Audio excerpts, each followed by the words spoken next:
رسوله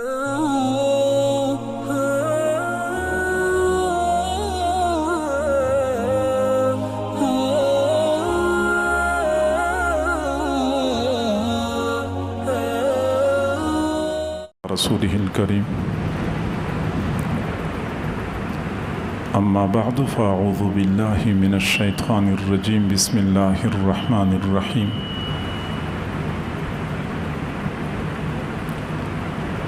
اقرأ باسم ربك الذي خلق خلق الإنسان من علق اقرأ وربك الأكرم الذي علم بالقلم علم الإنسان ما لم يعلم صدق الله العظيم وبلغنا رسوله النبي الكريم ونحن على ذلك لمن الشاهدين والشاكرين والحمد لله رب العالمين اللهم صل على سيدنا محمد وعلى آل سيدنا محمد وبارك وسلم.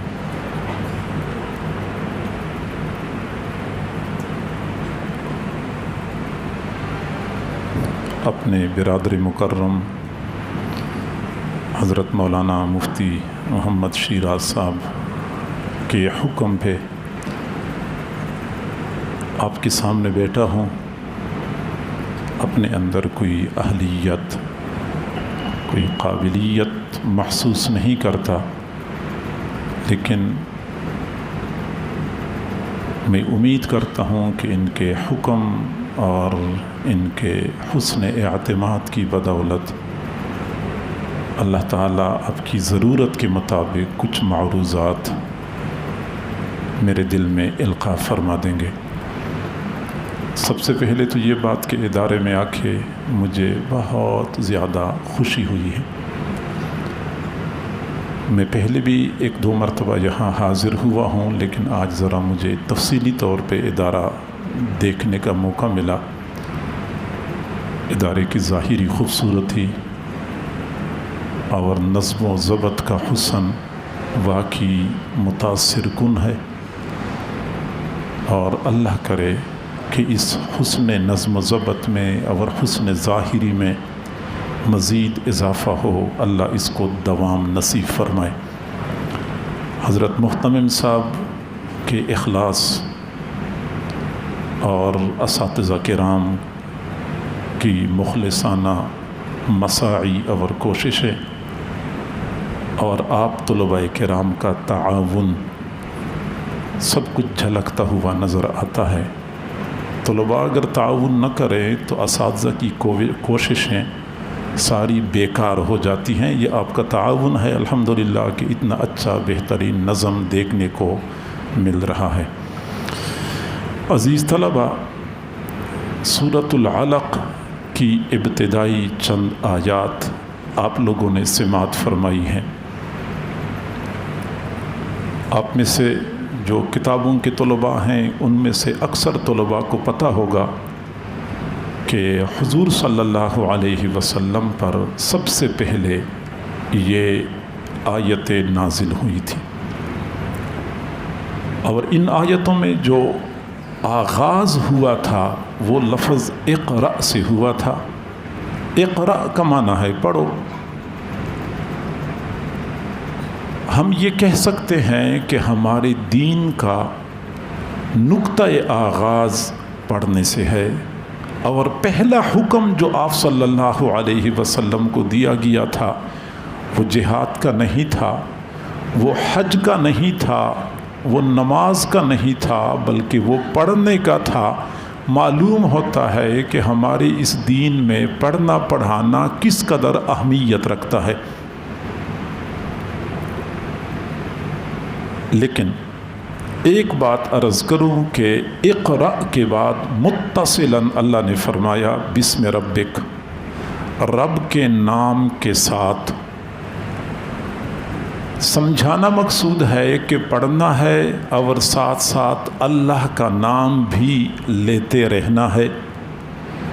دوسرے لفظوں میں یوں کہوں کہ اقرأ سے علم کی طرف اشارہ ہے، اور بسم ربک سے ذکر کی طرف اشارہ ہے. اقرأ پڑھو اور بسم ربک، رب کا نام بھی ساتھ ساتھ لیا کرو، یعنی علم حاصل کرو، ساتھ ساتھ ذکر بھی کر لیا کرو۔ اور آپ میں سے کئی طلباء کو پتہ ہوگا کہ علم اور ذکر ایک دوسرے کے ساتھ، ایک دوسرے کے بغیر نامکمل ہیں، ایک دوسرے کے بغیر ان کا مقصد صحیح پورا نہیں ہوتا۔ یہی تو وجہ ہے کہ تبلیغی جماعت والے جب 6 نمبر بتاتے ہیں تو ان میں سے علم اور ذکر دونوں کو ملا کے 1 نمبر بناتے ہیں، کیونکہ علم ذکر کے بغیر نامکمل، ذکر علم کے بغیر غیر مفید، علم اور ذکر دونوں ملتے ہیں تو 1 نمبر بنتا ہے۔ تو میں طلباء سے عرض کروں گا کہ جہاں آپ لوگ علم حاصل کرنے کے لیے کوشاں ہیں، کوشش کرتے ہیں، اس کے ساتھ ساتھ اللہ کو بھی یاد کر لیا کریں، اللہ کا ذکر بھی ضروری ہے۔ اور یہ ایک حقیقت ہے کہ جب علم کے ساتھ ذکر مل جاتا ہے تو علم کو جلا ملتی ہے، علم کی ترقی ہوتی ہے، علم میں پختگی پیدا ہوتی ہے، بندہ افراط اور تفریط سے بچ جاتا ہے۔ اگر علم اکیلا ہے اور ذکر نہیں ہے تو بندہ افراط و تفریط کا شکار ہو جاتا ہے۔ کئی مرتبہ میرے جیسے طالب علم یہ کہتے ہیں کہ علم کے حصول پر زور دینا چاہیے، ذکر کے چکر میں بندہ پڑ جاتا ہے تو علم میں کمی آ جاتی ہے، اور یہ ذکر علم کے راستے میں مخل ہے۔ حالانکہ یہ غلط فہمی ہے، ذکر علم کے حصول میں معاون ہے۔ کئی مرتبہ ذکر کی بدولت بندے کو وہ علوم حاصل ہو جاتے ہیں جو کتابوں میں بندے نے نہیں پڑھے ہوتے، کسی استاد سے نہیں سیکھے ہوتے۔ حضرت مولانا اشرف علی تھانوی رحمۃ اللہ علیہ فرماتے ہیں کہ دارالعلوم دیوبند میں اپنی استاد حضرت شیخ الہند رحمۃ اللہ علیہ سے جلالین شریف پڑھا کرتا تھا، تو ساتھیوں کو تکرار بھی کراتا تھا۔ رات کے وقت جلالین شریف کی تکرار میں ایک اشکال سامنے آیا جس کا جواب سمجھ میں نہیں آ رہا تھا، ساتھیوں کو بھی سمجھ نہیں آ رہا تھا، تو ساتھیوں نے مجھے کہا کہ آپ جا کے استادی سے پوچھ لیں۔ میں نے کہا آدھی رات کا وقت ہے، استاد جی آرام کر رہے ہوں گے، اس وقت مناسب نہیں ہے۔ جب استاد جی فجر کی نماز کے لیے تشریف لائیں گے تو میں اس وقت یہ سوال پوچھ لوں گا۔ فرماتے ہیں کہ میرے استاد فجر کی نماز کے لیے تشریف لائے، میں بھی مسجد میں گیا، جلالین شریف میں نے سینے سے لگائی ہوئی تھی، مسجد میں پہنچ گیا۔ استاد جی فجر کی نماز سے فارغ ہوئے، ان کا معمول یہ تھا کہ فجر کے بعد مسجد کے ساتھ متصل حجرے میں کچھ دیر کے لیے ذکر کیا کرتے تھے۔ تو جب وہ حجرے کی طرف جانے لگے تو میں نے بہت کوشش کی کہ میں استاد کے سامنے چلا جاؤں، مسئلے کا سوال کا جواب پوچھ لوں، لیکن استاد کا روب اتنا تھا کہ میں پوچھ نہ سکا۔ یہاں تک کہ استاد حجرے میں داخل ہوئے، میں حجرے کے دروازے کے پاس کھڑا ہو گیا کہ استاد جس وقت دروازہ کھولیں گے تو میں کتاب آگے کر لوں گا، سوال پوچھ لوں گا۔ فرماتے ہیں کہ سردیوں کا موسم تھا اور ٹھنڈی ہوا چل رہی تھی، اور میں بالکل آسمان کے نیچے حجرے کے دروازے کے پاس کھڑا تھا، استاد جی کے باہر نکلنے کا انتظار کر رہا تھا۔ میرے استاد جی حجرے کے اندر ذکر کر رہے تھے، لا الہ الا اللہ کی ضربے لگا رہے تھے۔ فرماتے ہیں کہ اس شد و مد کے ساتھ ضربے لگا رہے تھے کہ ضربے تو وہ حجرے کے اندر لگا رہے تھے اور ان کی گرمی میں باہر اپنی سینے میں محسوس کر رہا تھا۔ اور استاد جب ذکر سے فارغ ہوئے، دروازہ کھولا تو میں نے دیکھا شدید سردی کے موسم میں استاد کی پیشانی پسینہ پسینہ تھی۔ تو مجھ سے پوچھا کہ اشرف علی کیسے کھڑے ہو؟ میں نے کہا استاد جی یہ سوال ہے، اس کا جواب سمجھ نہیں آ رہا۔ فرمایا کہ اچھا، کھڑے کھڑے مجھے اس سوال کا جواب دیا۔ فرماتے ہیں اتنا دقیق، اتنا باریک اور عمیق جواب دیا کہ مجھے نہ الفاظ کا پتہ چلا نہ معانی کا پتہ چلا کہ استاد کیا بول رہے ہیں. پوچھا اشرف علی سمجھ گئے؟ میں نے کہا استاد جی مجھے کچھ پتہ نہیں چلا. دوبارہ استاد نے جواب دے دیا آسان کر کے. اتنا آسان ہو گیا کہ الفاظ مجھے سمجھ میں آ رہے تھے، معانی کا پھر بھی پتہ نہیں چلا. فرمایا اشرف علی سمجھ گئے؟ میں نے کہا استاد جی تھوڑا نزول فرمائیں، مجھے تو کچھ سمجھ نہیں آ رہا. تو استاد جی مسکرائے، فرمایا کہ اشرف علی اس وقت آپ کو سمجھ نہیں آئے گا، پھر بعد میں کسی وقت آپ میرے پاس آئیں تو میں آپ کو سمجھا دوں گا. حضرت تھانوی رحمۃ اللہ علیہ فرماتے ہیں کہ ذکر کی کثرت کی وجہ سے میرے استاد پر علم کا ایسا ورود ہو رہا تھا کہ اشرف علی تھانوی جیسا طالب علم بھی استاد کی بات نہیں سمجھ سکا. یہ تو اقرأ بسم ربک کی بات ہوئی کہ علم بھی حاصل کرنا چاہیے، ساتھ ساتھ ذکر بھی کرنا چاہیے. اور علم تو ہم حاصل کرتے ہیں مدرسے میں، ذکر کے لیے خانقاہ کی طرف رجوع کرنا پڑتا ہے یا خانقاہ والوں کی طرف رجوع کرنا پڑتا ہے؟ محترم صاحب آپ کے استاد محترم ماشاءاللہ اہل اللہ کے ساتھ تعلق اور وابستگی رکھنے والے ہیں، وہ علم والے بھی ہیں اور ذکر والے بھی ہیں. طلباء کو چاہیے کہ ان سے علم کے ساتھ ساتھ ذکر بھی سیکھا کریں. آگے اللہ تعالیٰ نے فرمایا کہ اقرأ بسم ربک الذی خلق، پڑھو رب کے نام کے ساتھ جس نے پیدا کیا ہے. خلق، خلق تو فرمایا مفعول بہ کا ذکر نہیں ہے، اے خلق کل شیء، جس نے سب کچھ پیدا فرمایا. اللہ تعالیٰ پڑھنے والوں کو تسلی دیتے ہیں کہ تم پڑھنا شروع کر دو اس رب کے نام کے ساتھ جس رب نے اس کائنات کو پیدا کیا. خلق الانسان من علق، جس نے انسان کو جمے ہوئے خون سے پیدا کیا.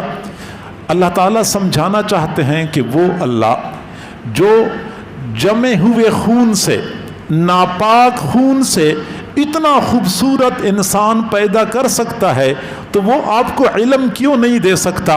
کئی مرتبہ طلباء بیچارے مایوس ہو جاتے ہیں کہ میں تو کمزور ہوں، میرا حافظہ ٹھیک نہیں ہے، میں سبق یاد نہیں کر سکتا، سبق یاد کرتا ہوں تو بھول جاتا ہوں، پتہ نہیں کیا بنے گا.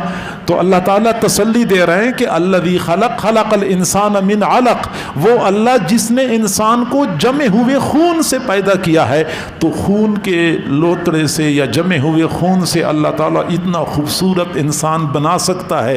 تو وہ اللہ اس بات پہ قادر ہے کہ انسان کو علم کی صفت سے متصف کر دے، اللہ انسان کو علم عطا کر دے. خلق الانسان من علق اقرأ وربک الاکرم، پڑھو آپ کا رب کرم کرنے والا ہے.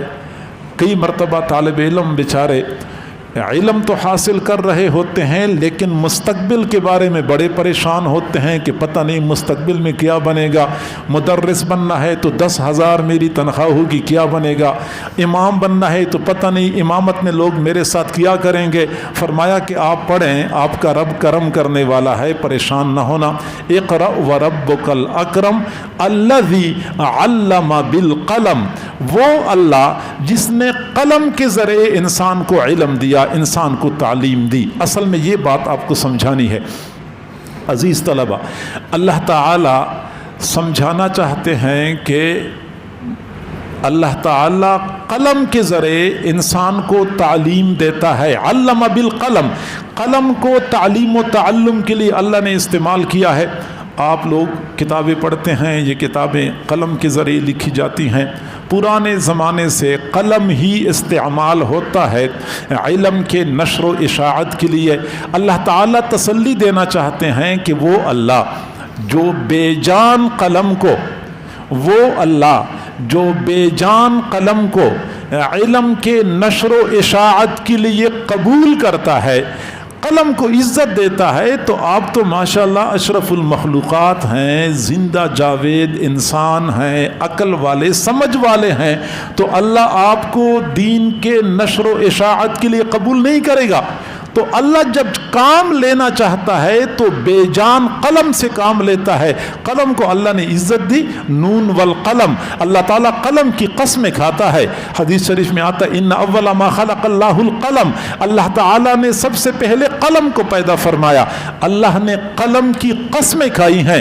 قلم کو اتنی عزت ملی ہے، اتنا مرتبہ ملا ہے. اللہ نے بے جان قلم کو